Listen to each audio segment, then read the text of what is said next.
Assalamualaikum warahmatullahi wabarakatuh. Selamat siang. Hari ini masuk ke pertemuan keempat ya. Jadi Ibu masih menggantikan Bu Dewi Astuti. Oke, oke untuk hari ini kita masuk ke pertemuan keempat ya. Akan kita bahas mengenai bidang-bidang usaha UMKM dan aspek-aspek yang diperlukan dalam mengelola UMKM. Oke. Untuk lebih lanjut, Ibu akan share screen dulu untuk materi hari ini. Mohon ditunggu.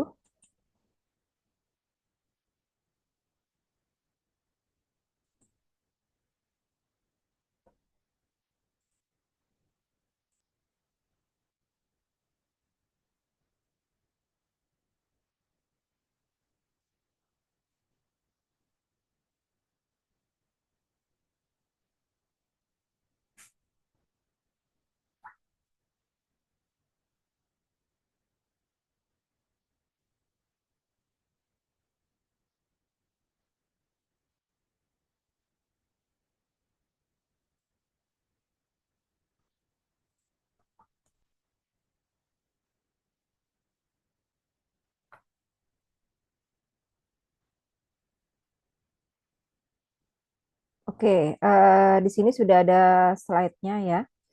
Baik, kita mulai saja. Untuk hari ini pembahasannya tentang bidang usaha UMKM dan aspek-aspek pengelolaan UMKM. Jadi Ibu akan ambil ringkasan sedikit ya mengenai slide pembelajaran dari UBSI. Oke, untuk aspek bidang pengelolaan UMKM nanti kita bahas belakangan. Kita bahas dulu yang bidang usaha UMKM. Nah, kita tahu usaha mikro kecil menengah ini kan masing-masing mempunyai ciri-ciri pembeda ya, usaha mikro, usaha kecil dan usaha menengah. Nah, di sini di slide sudah ada ya. Oke, kalian pasti sudah tahu bahwa usaha mikro, usaha kecil dan menengah itu pembedanya adalah dilihat dari jumlah asetnya, jumlah omsetnya, dan jumlah tenaga kerja yang dimiliki oleh masing-masing usaha mikro, usaha kecil, dan usaha menengah. Ya, seperti kita lihat di sini, ciri dari usaha mikro yaitu asetnya ya maksimal 50 juta, omsetnya maksimal 300 juta, dan tenaga kerja yang dimiliki itu berjumlah 1 sampai dengan 4 orang. Selain itu, barang yang dijual tidak selalu sama ya, bisa berubah kapanpun. Tempat usaha juga tidak menetap, artinya bisa berpindah-pindah atau nomaden. Kemudian belum pernah melakukan pencatatan administrasi keuangan ya. Jadi misalnya seperti pedagang kaki lima ya, ketika mereka berjualan kan mereka tidak mencatat berapa pengeluaran hari ini, berapa pembeli yang datang, berapa keuntungan hari ini. Nah, itu belum ada pencatatan di hal administrasi keuangan ya. Kemudian kita lanjut lagi. Nah, ini masuk ke ciri-ciri usaha kecil. Usaha kecil yang membedakan dengan usaha mikro dari sisi aset. Usaha kecil memiliki aset lebih dari 50 sampai dengan 500 juta dan omsetnya lebih dari 300 juta sampai 2,5 miliar. Untuk tenaga kerja untuk usaha kecil itu dari 5 sampai dengan 19 orang ya. Selain itu usaha kecil juga belum memiliki sistem pembukuan ya. Jadi sistem pencatatannya belum ada ya sama seperti usaha mikro. Kemudian tidak terlibat dalam aktivitas jual perdagangan ya, perdagangan ekspor impor ya. Modal yang dimiliki pasti terbatas ya, tapi lebih besar usaha modalnya dibandingkan usaha mikro. Dan pemilik tidak dapat membayar gaji karyawan dalam jumlah besar.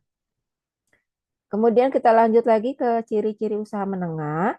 Usaha menengah pastinya usaha ini lebih besar dibandingkan usaha mikro dan kecil, yaitu dilihat dari aset dan omset yang dimiliki dari pelaku usaha menengah ya. Kalau usaha menengah itu asetnya harus dimiliki lebih dari 500 juta sampai dengan 10 miliar. Kemudian untuk omsetnya untuk usaha menengah harus lebih dari 2,5 miliar sampai dengan 50 miliar dan tenaga kerja yang dimiliki untuk usaha menengah itu 20 sampai 99 orang. Jadi kalau lebih dari 99 orang berarti masuk kategori usaha besar. Nah, untuk usaha menengah ini dia sudah memiliki sistem administrasi keuangan yang teratur, ya. Kemudian tenaga kerja sudah diberikan jaminan sosial seperti BPJS Kesehatan, BPJS Ketenagakerjaan, dan juga tenaga kerja sudah diberikan ya eh, akses untuk mendapatkan jaminan sosial tersebut.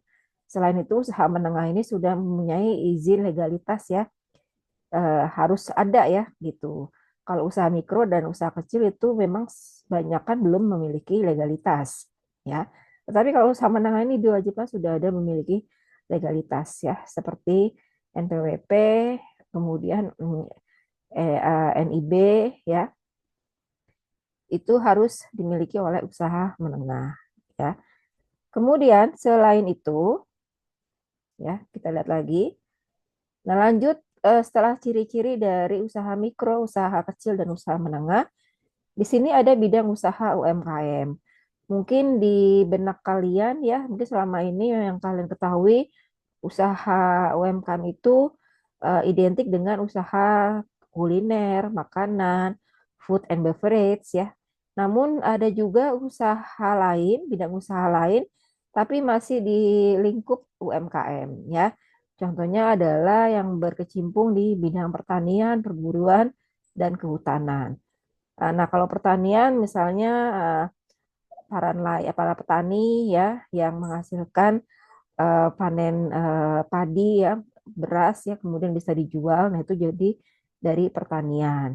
Kemudian dari perkebunan ya dari hasil palawija, kebun teh, kebun kopi, kebun karet, itu kan bisa diolah kemudian bisa dijual ya.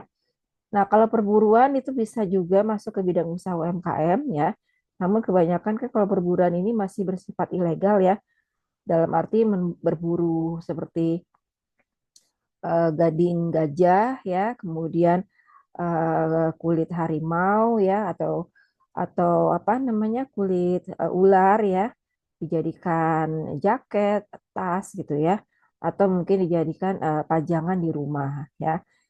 Atau dari bidang kehutanan, kehutanan yang bisa diolah untuk kemudian hasilnya dijual, hasil buminya dijual, mungkin seperti ini ya apa kayu ya, kayu jati atau mungkin bambu ya gitu. Itu hasil kehutanan yang bisa diolah kemudian bisa dijual ya. Nah, itu masuk ke salah satu bidang usaha UMKM juga di pertanian, perburuan, kehutanan. Kemudian ada lagi bidang usaha lainnya di bidang peternakan. Misalnya yaitu budidaya ternak seperti ayam, telur, bebek ya. Nah, kalau ada usaha mikro melakukan punya usaha peternakan, nah itu kan bisa dibudidayakan ya. Kemudian ada di sini kombinasi antara pertanian dengan peternakan atau pertanian dengan peternakan atau perkebunan dengan peternakan. Misalnya kita ambil kombinasi yaitu perkebunan dengan peternakan. Misalnya ada seseorang yang punya kebun dan punya dia punya apa? Punya kebun ya, kebun dan ternak gitu ya. Nah, misalnya kebunnya itu kebun singkong gitu ya, atau kebun jagung gitu ya. Nah, itu kan memerlukan pupuk ya, pupuk untuk menyuburkan tanaman tersebut ya. Nah, otomatis si seseorang ini nggak perlu membeli pupuk ya, jadi bisa memperdayakan untuk kotoran ternaknya sebagai dengan pupuk kandang gitu ya. Oke, itu dari kombinasi perkebunan dengan peternakan. Kemudian ada lagi nih dari jasa ya. Selain dari hasil bumi, ternyata ada juga jasa dari bidang pertanian, perkebunan, dan peternakan. Ini contohnya adalah misalnya ada perawat ya, atau misalnya yang menyediakan jasa ya, jasa seperti pembersihan kandang ternak, kemudian dalam apa memberikan vaksin kepada hewan ternak gitu ya, atau mengembala ternak seperti kambing atau sapi gitu ya. Nah, itu merupakan jasa pertanian, perkebunan dan peternakan, khususnya pasti mikro ya kebanyakan ya, seperti itu. Kemudian ini perburuan atau satwa liar, penangkaran ya. Tadi sudah ya, misalnya menangkap harimau, menangkap gajah, menangkap ular, dan kemudian kulitnya bisa diolah yang bisa dijadikan tas, pajangan, hiasan gitu ya. Nah, ini masuk ke perburuan.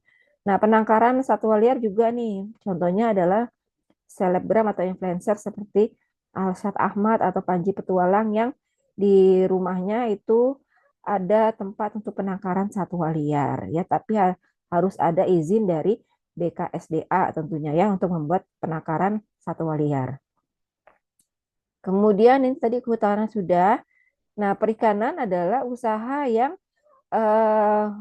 yang menggunakan atau memanfaatkan hasil hasil laut ya gitu. Seperti misalnya rumput laut, kemudian ini ya mutiara gitu ya. Kemudian mungkin makanan-makanan ringan nih seperti misalnya membuat ini apa namanya dari ikan itu banyak ya, dari pempek, pempek Palembang itu kan dari ikan ya, atau siomay gitu ya. Nah, itu kan juga bahan bakunya dari ikan gitu. Kemudian dari pertambangan dan penggalian pasti sudah tahu ya, yaitu seperti mengambil batu bara atau timah ya, timah, nikel atau mungkin perhiasan seperti emas, perak. Nah, itu kan dari hasil pertambangan atau penggalian ya. Kemudian bisa dijual hasilnya ya. Seperti kita tahu, untuk timah sendiri kan di Papua itu terkenal dengan PT Freeport-nya ya, penghasil timah. Nah, itu juga bisa dijual hasil timahnya. Itu juga masuk ke usaha UMKM. Atau misalnya toko-toko emas yang menjual perhiasan. Nah, itu juga masuk ke usaha UMKM. Kemudian selain bidang usaha UMKM, ternyata untuk mengelola UMKM diperlukan aspek-aspek yang mendukung ya. Jadi tidak hanya menyediakan modal, tenaga kerja, tapi juga perlu aspek yang lain, yaitu mengenai aspek pasar dan pemasaran. Maksudnya produk yang akan dijual ini pemasarannya harus kuat gitu ya. Apakah akan dipasarkan melalui media sosial, kemudian segmen pasarnya ini apakah diperuntukkan untuk semua usia, atau untuk anak muda saja, atau untuk karyawan saja gitu ya. Jadi itu dari aspek pasar dan pemasaran. Kemudian ada namanya aspek teknik dan teknologi. Ya, dalam arti ini memproduksi produknya apakah masih menggunakan teknik manual atau sudah menggunakan teknik modern gitu ya. Dan juga dalam hal sisi pembayaran, apakah pembayarannya masih menggunakan cash atau cashless ya, atau seperti scan QR ya, yang sekarang ini udah marak sekali di mana-mana UMKM sudah membuat scan QR ya, jadi pembayaran lebih mudah dan lebih gampang ya. Kemudian aspek manajemen dan SDM ini dalam hal perekrutan karyawan, pegawai harus dilihat dari kemampuan dan keahliannya. Ya, misalnya rumah makan mau merekrut tenaga kerjanya, nah harus tahu nih tenaga kerja ini akan diposisikan di bagian apa? Apakah di bagian koki, bagian kasir, atau bagian kebersihan gitu ya. Jadi dilihat dari aspek manajemen dan SDM. Kemudian aspek hukum, ekonomi, sosial, dan lingkungan. Kalau dari aspek hukum berarti dari legalitasnya ya. Perusahaan atau badan usahanya itu sudah memiliki izin atau belum ya. Kemudian dengan membuka lapangan pekerjaan atau membuka badan usaha otomatis membuka lapangan pekerjaan dan juga aspek lingkungan ya. Jadi setiap badan usaha yang berdiri harus diperhatikan lingkungannya gitu dari sisi apakah produk yang dihasilkan itu ramah lingkungan atau tidak gitu ya. Kemudian limbahnya ini akan disalurkan ke mana nih gitu. Jangan sampai limbahnya ini bisa merugikan lingkungan sekitar ya. Kemudian aspek keuangan juga diperhatikan ya dalam aspek pembukuannya ya, yaitu dalam hal membuatan neraca keuangan, kemudian laporan rugi laba gitu ya, itu juga harus perlu diperhatikan. Oke, mungkin itu saja ringkasan untuk materi pertemuan keempat mengenai bidang usaha UMKM ya, dan juga aspek-aspek yang diperlukan dalam mengelola UMKM. Untuk selanjutnya, untuk sesi diskusi atau tanya jawab, kita akan lanjutkan di forum di grup WhatsApp ya, gitu. Baik, kalau gitu Ibu akhiri ya pertemuan hari ini. Terima kasih. Wassalamualaikum warahmatullahi wabarakatuh.